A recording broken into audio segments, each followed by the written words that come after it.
فيديو النهاردة عايز اتكلم فيه في موضوع حاجة كده. انا شايف انها بتفرق جدا في حياة اي راجل او اي ست في الحياة العملية بتاعته، وهي كونسبت الليميتنج بليف.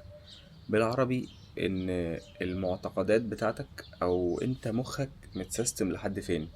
لان الحتة دي بصراحة يعني مهمة جدا، وناس كتير جدا بتفتكر ان هي حاجة خيالية او حاجة اللي هو كلام جميل بيتقال، ولكن هي حقيقة واقعية احنا عايشينها.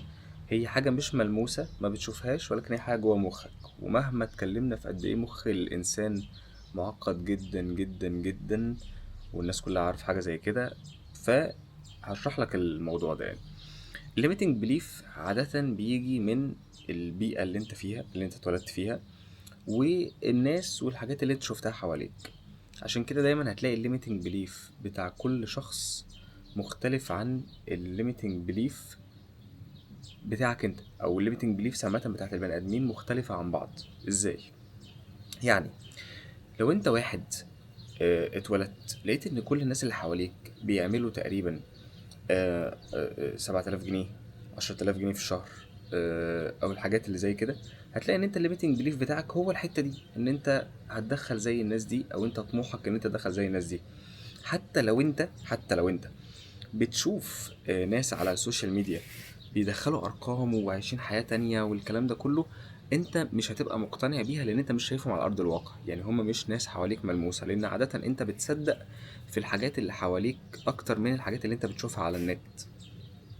فهنا بنيجي بمشكلة، ان انت بتبدأ تقنع نفسك ان اي حاجة تانية هي كذب او نصب او احتيال، او الناس دي مش حقيقية، او الناس دي ما تعبتش، او اي حاجة تانية. مخك بيحاول يقول اي حاجة تانية غير ان المشكلة عندك انت شخصيا. وخلينا اديلك مثال فيا انا كسيف. يعني في ناس منكم بيبقوا لسه عارفيني من قريب، ولكن القصة الحقيقية بتاعتي قديمة جدا بقى، من سنين بقى، من اول ما بدأت المجال اللي هو ال 3 دي ده. لما اشتغلت في شركة بدون ذكر اسامي كنت بقبض بالظبط، وشركة كبيرة جدا بدون ذكر اسامي، كنت بقبض بالظبط في وقتها 7000 جنيه، او 7200 جنيه. طبعا انا كنت مبسوط جدا ساعتها لان الشركه كانت كبيره، ويعني واتعلمت فيها كتير قوي، ممكن ده يبقى في فيديو تاني يعني. ولكن كان عندي مشكله كبيره جدا في حته ان انا شايف ان انا قيمتي اكبر من كده كفلوس. لان عشان تبقوا عارفين، الفلوس في الاول وفي الاخر هي، يعني انت بتاخد فلوس على قد قيمتك في السوق. ودي حاجة حقيقية 100% على فكرة. يعني انت الفلوس اللي بتبقى معاك، او الفلوس اللي انت بتاخدها، او الفلوس اللي بتدفع لك، بتاخدها عشان السوق او الناس قررت ان انت تاخد الفلوس دي. وعشان كده ممكن تلاقي شخص في نفس البروجكت بالظبط ياخد 200 دولار، وواحد تاني في نفس البروجكت بالظبط ممكن ياخد 5000 دولار. طب ليه؟ مع انه هو نفس البروجكت. دي قيمتك في السوق والبوزيشننج بتاعك، ودي قصة تانية خالص يعني. فالمهم انا كنت بقبض ال 7000 جنيه دول، وكان كل هدفي ساعتها ان انا عايز ادبل المرتب بتاعي. بمعنى ان لو انا باخد 7000 جنيه كنت انا عايز اخد 14000 جنيه. وطبعا انا لو رحت للمدير او ايا كان وقلت له ان انا عايز اخد 14000 جنيه بدل 7000، هيقول لي اطلع بره. ما يعني ازاي؟ يعني هو في حد بيخش يطلب ده في مرتبه كده؟ فما فيش الكلام ده خالص يعني. ف...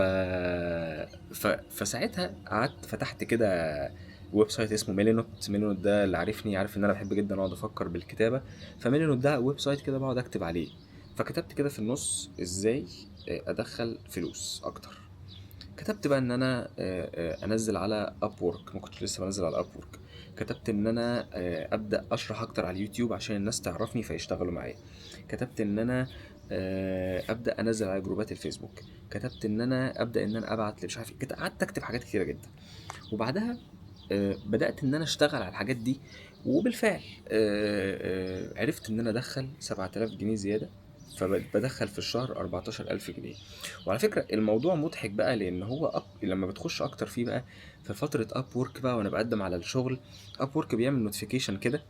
فالاول ما مثلا عميل يرد عليك او حاجه، فمن كتر ما انا كنت ديسبريت قوي ان انا كنت يعني هموت وعايز مش هموت، انا عايز اعمل الحوار ده، وان انا اجيب شغلانه فريلانس والكلام ده.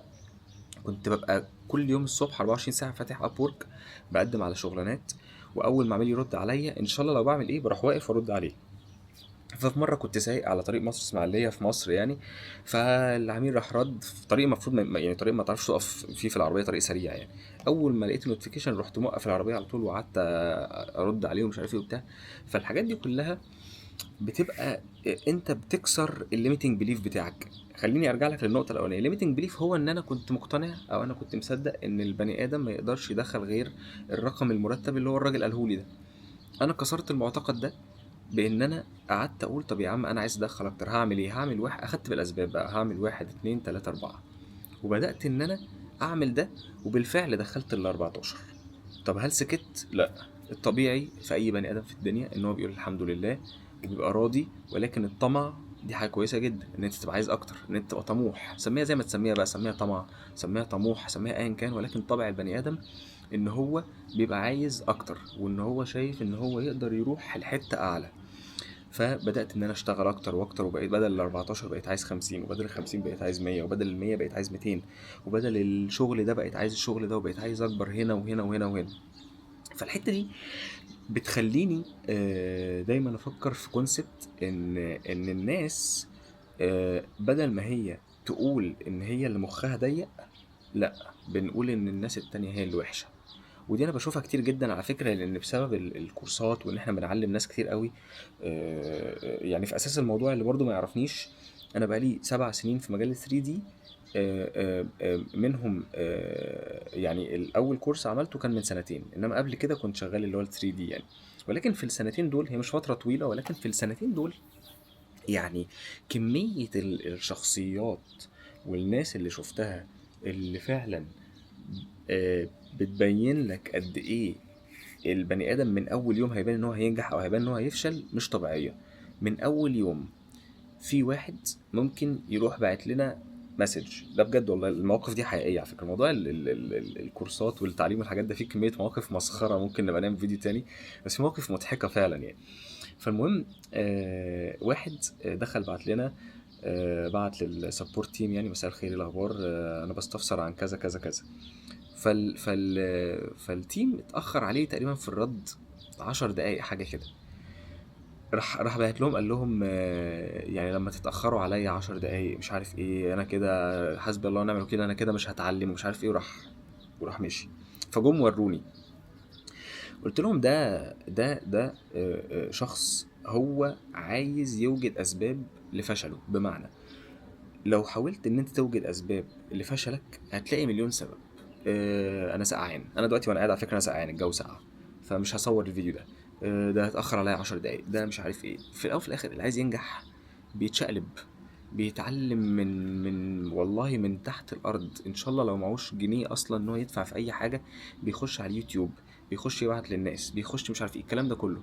فانت مخك لو فضلت مقتنع ان انت فشلك بسبب الناس اللي حواليك، او سببك او فشلك بسبب الحكومة، بسبب الرئيس بتاع الدولة، بسبب المدير بتاعك، بسبب مش عارف ايه.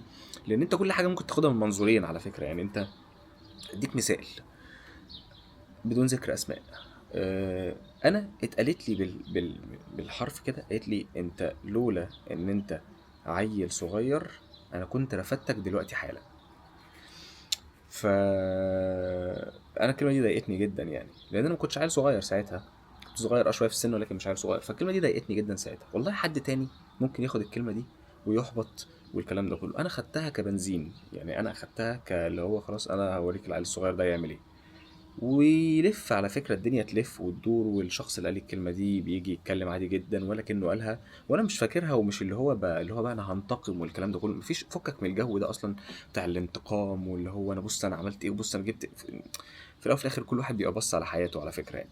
يعني لو انت بتحاول تشتغل عشان تثبت حاجة لحد تاني، صدقني الحتة دي اكبر اكذوبة برضو في الدنيا، لان انا جربتها على فكرة، واديك مثال وبعدها نختم الفيديو يعني. انا كنت عملت حاجه، وكنت دايما بحاول ان انا اثبت ان انا نجحت في الحاجه دي. فلما انت بتعمل الحاجه وبتوريها للناس تقول بص انا عملت دي، هتلاقي الناس اللي انت بتحاول تثبت لهم اول ما انت تعملها هي حاجه جامده جدا، حاجه جامده جدا، اول ما يبصوا يقولوا مبروك، هيبصوا لك كده يقولوا مبروك كده اللي هو بكل سذاجه. مش هيفرحوا الفرحه اللي انت متخيلها. وفي نفس الوقت الناس اللي مش بتحبك هيقولوا ايه؟ هيقولوا ان دي مش عارف مين اللي جابها لك، ده مش عارف مين اللي ساعدك، ده انت اصلا مش عارف ايه، ده مش عارف ايه. فانت في الاول وفي الاخر بتثبت حاجه لمين؟ انت بتثبت لمين؟ للناس ولا لنفسك؟ ف... فدايما حاول ان انت تبقى بتثبت لنفسك، وبتعمل ده عشان الناس اللي جايين من بعدك. اللي جايين من بعدك اللي هو مين؟ اللي هم اهلك، ولادك، المجتمع عامة. ان انت تحاول تساعد الناس اللي هم بقى الغلابة اللي مش قادرين يساعدوا نفسهم، الكلام ده كله. انما ما تعملش ده عشان تنتقم من حد بعينه يعني. انا عارف ان احنا بعدنا شويه عن حته اللي هي الليميتنج بليف، ولكن كل ده مربوط ببعضه يعني. ف... فهو الهدف بتاع الفيديو ان انا اتكلم في جزئيه الليميتنج بليف، لان انا شايف ان في ناس كتير جدا وشباب كتير جدا للأسف ظالمين نفسهم إن هو آخرهم كده بسبب المجتمع اللي هم فيه. وده طبيعي يعني. في الأول وفي الآخر سبحان الله، ربنا يعني البشر مش زي بعض.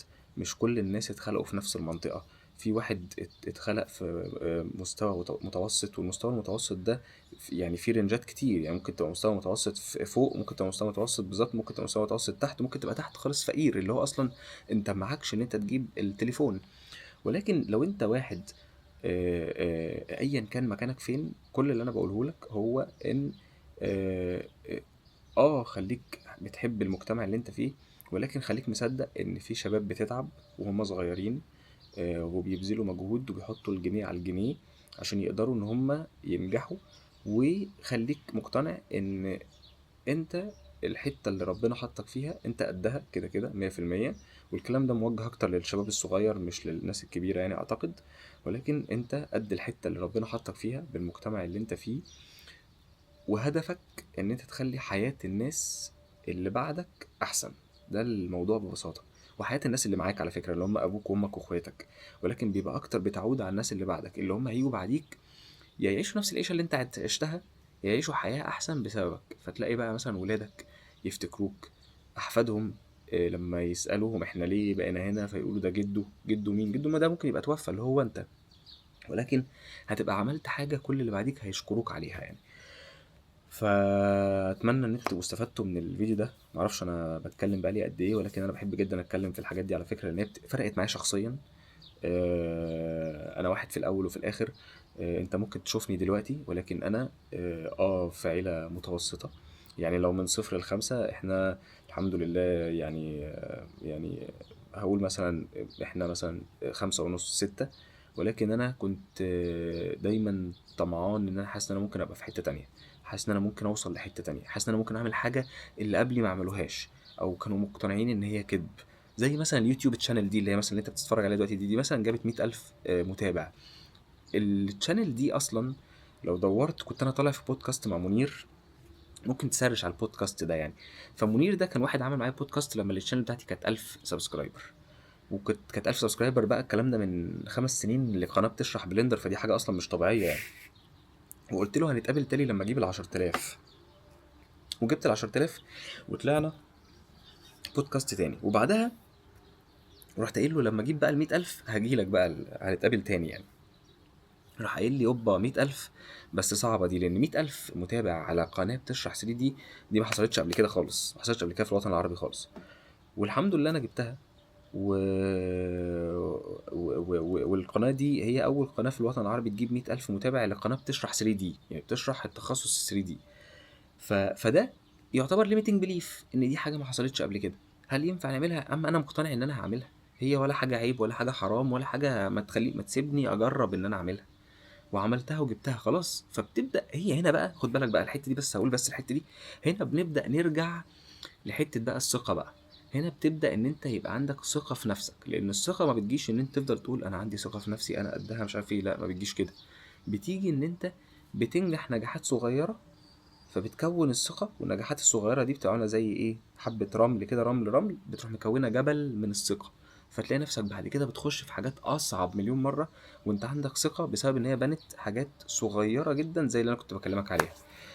فاتمنى ان انتوا تبقوا استفدتوا من الفيديو ده. ولو بتحبوا ستايلات الفيديوهات دي قولوا لي واكتبوا لي مثلا نتكلم عن ايه، لان هي حاجات كلها راجعه على فكره لحياتي الشخصيه والتجربه بتاعتي. وانا عندي قصص كتير جدا جدا جدا يعني. واسف ان انا اسمريت شويه، بس انا كنت في الميه.